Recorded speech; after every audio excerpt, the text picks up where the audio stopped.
Arrest పట్ల ఆప్ మూడు రకాలుగా రెస్పాండ్ అవుతుంది.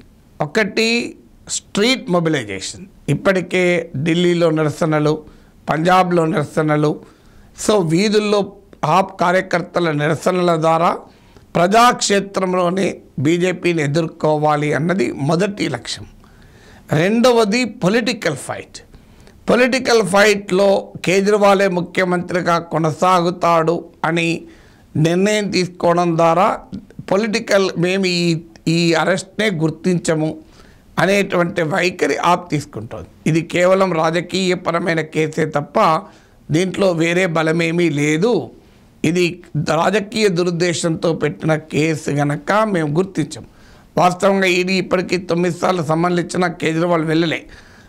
అప్పుడు కూడా ఆప్ ఆర్గ్యుమెంట్ అదే, అసలు ఈ ఈడీ సమ్మన్లనే మేము గుర్తించము, ఇవి భారతీయ జనతా పార్టీ ఏజెన్సీ లాగా ఈడీ పనిచేస్తుంది, అందువల్ల ఈడీ సమ్మన్లు ఎటువైపు దారితీస్తే మాకు తెలుసు. మనీష్ సిసోడియా నుంచి కవిత వరకు ఈడీ సమ్మన్లు అరెస్టులకే దారితీశాయి, అందువల్ల ఇది రాజకీయ సమ్మన్లుగా మేము భావిస్తామంటూ ఆప్ ఈ సమ్మన్లను నిరాకరిస్తూ వచ్చింది.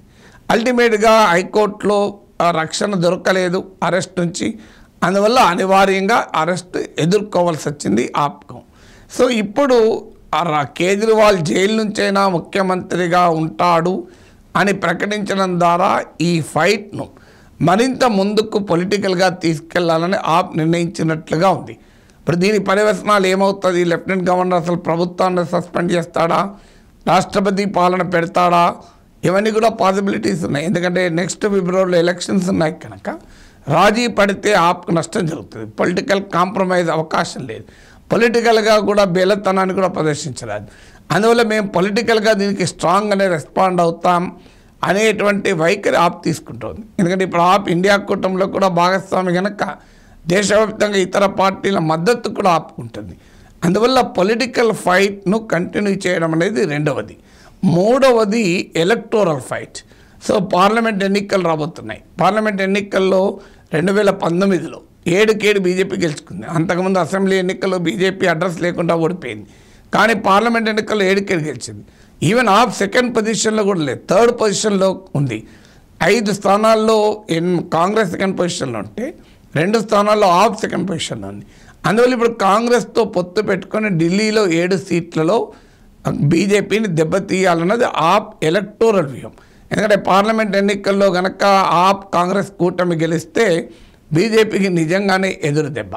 ఎందుకంటే గతంలో 7 అసెంబ్లీ సీట్లు గెలుచుకుంది. ఇప్పుడు కేజ్రీవాల్ అరెస్ట్ వల్ల నష్టపోతున్న భావన రావచ్చు.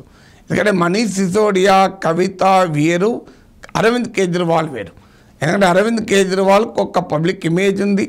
సో ఆయన మీద విమర్శలు ఎన్నున్నా, ఆయనను పైన చెడు ఇమేజు ఎంత ప్రజెంట్ చేయాలని చూసినా still Kejriwal has his own popularity.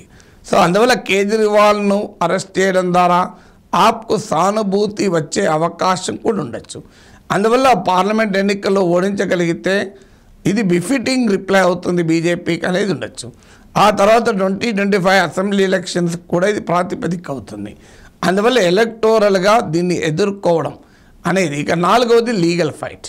So చట్టబద్ధంగా సుప్రీంకోర్టు కూడా వెళ్ళింది. సుప్రీంకోర్టు నుంచి పిఎంఎల్ఏ కోర్టు నుంచి సుప్రీంకోర్టు వరకు ఈ చట్టబద్ధ పోరాటం కూడా జరుగుతుంది. ఈ పోరాటంలో గతంలో లాగా ఆప్ ఏకాకి కాదు. ఇప్పుడు ఇండియా కూటమిలో భాగస్వామి కనుక ప్రతిపక్షాలందరినీ కలుపుకొని ఎదుర్కొంటుంది. ఇందులో ఇండియా కూటమిలో కూడా కాంగ్రెస్ మిత్రులు, కాంగ్రెస్ పట్ల కాస్తంత రిజర్వేషన్లు ఉన్న మమతా బెనర్జీ లాంటి వాళ్ళైనా ఆప్ విషయంలో ఏకాభిప్రాయం ఉంటుంది. ఈవెన్ ఇండియా కూటమిలో లేని బీఆర్ఎస్ లాంటి పార్టీలు కూడా ఆప్ మద్దతు ఇస్తే వాళ్ళ అవసరాలు రీత్యా. అందువల్ల కేంద్ర ప్రభుత్వం పైన ఒక యునైటెడ్ ఫైట్గా పొలిటికల్ ఫైట్ నడపడం.